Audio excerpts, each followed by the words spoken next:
A gnome-eating goblin has been rumored to be roaming through the mines, devouring materials and gnomes that get in its way. Are you brave enough to walk away with the greatest treasure? Howdy and welcome. I'm Mike from Board Games for One, your board gaming every dude, and today we're taking a quick look at Mind Your Business. Mind Your Business is live on Kickstarter as of the release of this video. I think we've got 8 days left, maybe 7 days, so just get over there really fast if this interests you. So how do you know if it interests you? Let's find out more. Mind Your Business comes as a 1 to 2 player game with this box. If you get 2 of these, then you have a 1 to 4 player game. It's got 3 solo modes, a multiplayer mode, and a multiplayer cooperative play mode. Different challenge levels all over the place, so there's a lot of replayability there where you randomly lay out a mine from your mine cards over here. You lay out a 4x4 grid, you pick a mine cart right there, lay it down, pick your fun little cute little gnome, boom, put them down in the top left. This isn't a how to play, so I need to calm myself down. For the solo game, you add these little exclamation point cards, and these are hazards. The goal of the game is to line up a trail of resources and load them into your mine cart. So how this could work is you could have your resources here. See how there are gems?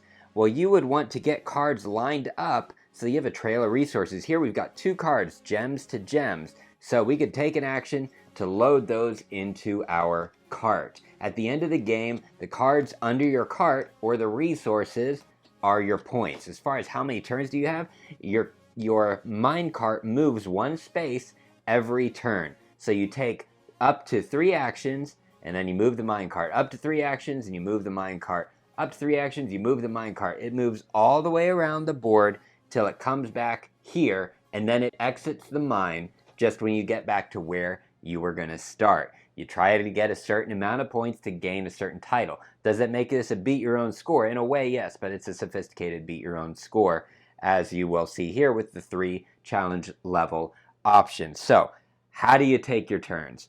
You take 3 actions among these options. I've got a cheat sheet right here to help us out. I'll put it where you can see it. So, you can move, so you can go boom. That's 1 action. You can do that as many times as you want. You can repeat actions. You can rotate the card you're on. Let's say, I'm going to switch these around just for example's sake.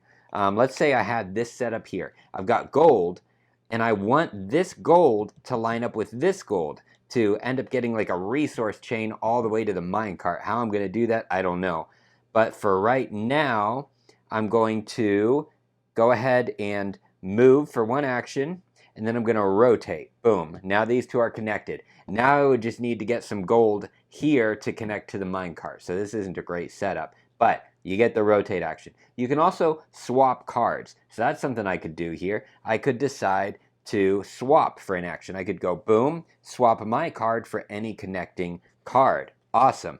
Then I could possibly do something like a rotate on another turn here, and rotate on it. Actually, I'd want to rotate that way. Each rotation would be 1 action, so we're really working hard to set up for getting a pickup somewhere down here, I suppose. But anyway, there you go. Swap. Another action is to load the cart. You can load the cart with any resources connected to it. So right now it's got 1 series of gems. I could choose to load that. Boom. If we had something more like, say, this right here, where we've got gems and gems, I could load the cart with the whole connected trail of resources by putting them under there. Every one of those is worth a point. Boom. Then, after you take those cards, at the end of your turn, you would refill the mine just like that with whatever orientation you end up flipping. Pretty easy. Other action is controlling the camp space. When you're playing multiplayer, any player can control the camp space.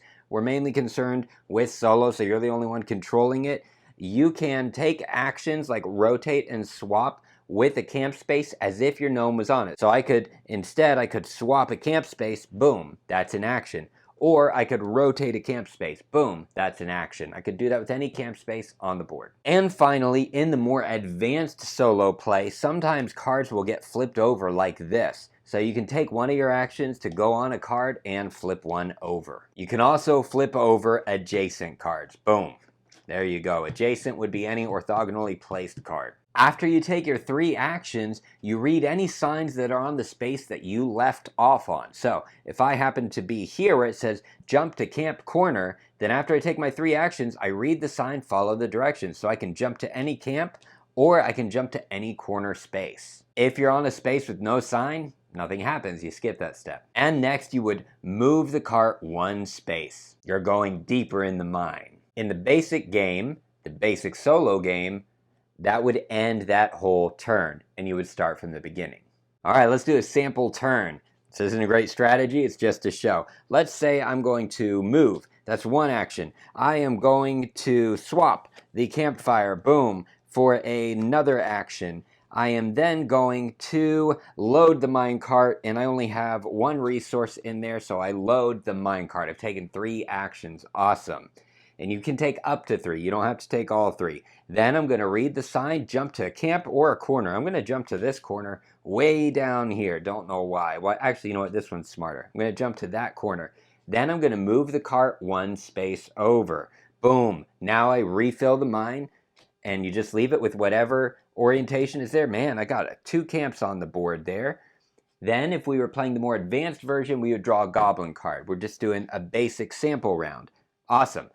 Do that, and you continue with that as you go through the game. The only thing to note is once you reach this corner, you're going to have a hazard card. So you're also going to flip over that hazard card and follow the instructions. In this case, discard these 4 cards, then replace from the deck. So that's got 1, 2, 3, 4. We had a cave-in. Oh my goodness. So 1, 2, 3, 4. We would take all 4 of these, and we're just going to discard them, and we're going to place 4 more from the deck. Boom. Boom, and boom. And whatever orientation they land. Man, 3 campfires. I need to shuffle this up. But that's pretty cool. That makes for an interesting game, actually. You do that until your minecart comes all the way around to the end. And at the very end, you count up all your cards and you score. See how well you did. Try to beat your score each time. Let's go to the next solo mode. Also, at any point in the game, you can use one of your 3 one-time use abilities. In this case, you can swap your location to be adjacent to the cart. So I could boom, and then I would flip this cart over. It's done for the game. You only get to do it once. Same thing here, plus 2 actions. So instead of up to 3, you can have up to 5. Flip it over, you're done with that for the game. And then this one, you don't have to move the cart at the end of your turn. So basically, you get like an extra round if you flip this over. You can do these 1 time per game. And this is in all difficulty levels, cooperative and multiplayer. Next level gets a little more scary. Now your cute little magical goblin is in the mine with I called him a goblin, didn't I? Gnome is in the mine with a gnome gobbling goblin. Say that 20 times fast. Yep, so you start out with your gnome gobbling goblin laying down, and you take your first turn. Take your 3 actions, boom, boom, whatever it is you do. 3 actions, move the minecart, refill, you know what to do. On your very first turn, the goblin wakes up, boom, and that's it. You take your next turn, we did our 3 actions, boom, we loaded our cart, the cart moves. Now is where we get to see our AI deck, or our goblin. You flip the cart over, and you follow the instructions. So you look at where the goblin is. If the goblin is on a space that does not match this icon, it takes this action. In this case, there are gems. So in this case, that wouldn't apply. He is on a space that does match the gems. So he would follow these instructions. There's a quick little guide in the instructions. What this means is we swap, boom, these 2 cards, boom and boom. And remember, the goblin was there. I'm just doing crazy stuff for samples. So we swap, and then we move the goblin in the direction indicated. We move the goblin up 1 space. I don't know why that's flipped over. There we go. That's that. If the goblin ever lands on your space, he gobbles you, the game is over. That's it. Nothing for you. Then you discard this, and that's it. If he's ever on a space that neither of these actions can be performed, then you go to the final, the X, and you perform the first option on the left, and if you cannot, then the option on the right. The game proceeds in the same way as the previous solo mode. Once you get to the end, assuming you survive, then you get to unload your cart on the surface, count up your points, see how you did. The final solo mode increases the challenge by adding the own miner. So you use your other little scary gnome dude there, little magical gnome that now is all creepy and scary and trying to get you, and his pet gnome Goblin. I'm going to get this. You play exactly the same as the previous 2 rounds, except you now have another, I guess it would be a third, active player, a second AI. How does that work? You take your first action, move the minecart, that's your first round, boom, and the goblin wakes up just like the previous round. Then you take your 3 actions, do blah blah blah blah blah blah. No, you don't go over. Minecart goes over, blah blah blah blah blah. Wonderful. You flip over your AI card and you follow the instructions for your goblin. In this case, let's pick a different one. I put the same one on top.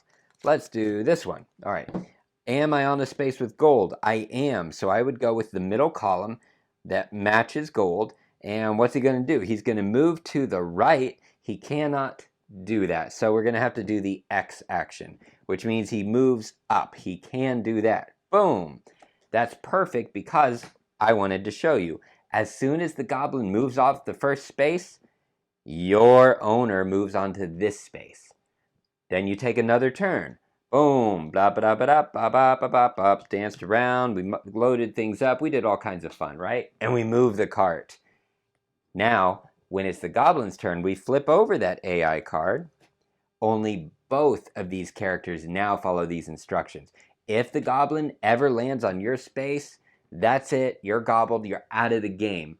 If the mine owner ever lands on your space, he takes all of the treasures under your cart, puts them back in the bottom of this deck, and you are starting over. The minecart just keeps moving. You just lost everything you earned. You also go back to the starting space, I believe. So it's pretty brutal. You don't want to be caught by either. But here's how you do it. First, the goblin follows the instructions.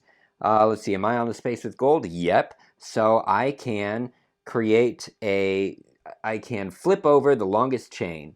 So let's see, I don't actually have any long chains. I don't have any chains, but let's pretend I did. Let's say I had this here, and I'm going to set this up just for example's sake. Boom, and boom. There we go. That's better. Okay, so just for example's sake, let's say this is how it looked.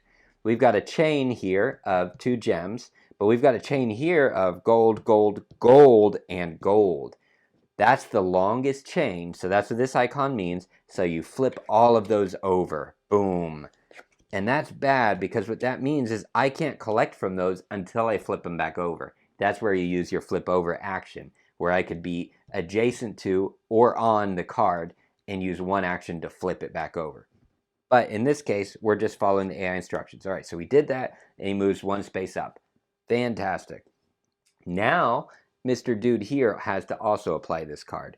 He is not on the space equal with a gold anymore because we don't know what's under there. So we have to go with the X, which is going to be the magnet, which would turn, if this was gold, then it would turn all the gold toward him. Well, we don't know because they're all flipped over. So he's going to take the hunt action, which means he moves 1 space closer to my little gnome there. Boom. And we put that over. That's the end of that round. We take our next turn. Game proceeds as normal. When you get to a corner, you flip over your hazard, and you just keep going around until you unload. And that, my dear friends, is Mind Your Business. You can see it for yourself. You can see the artwork. You can see the little meeples right here. This is a prototype. It may be updated in the future, but it looks pretty darn well finished. Starts at $22 for the minor pledge. I'm looking at it over there. So go check it out, see if it's for you. I love you all. I'm going to send you to this next video that I made just for you. See you next time.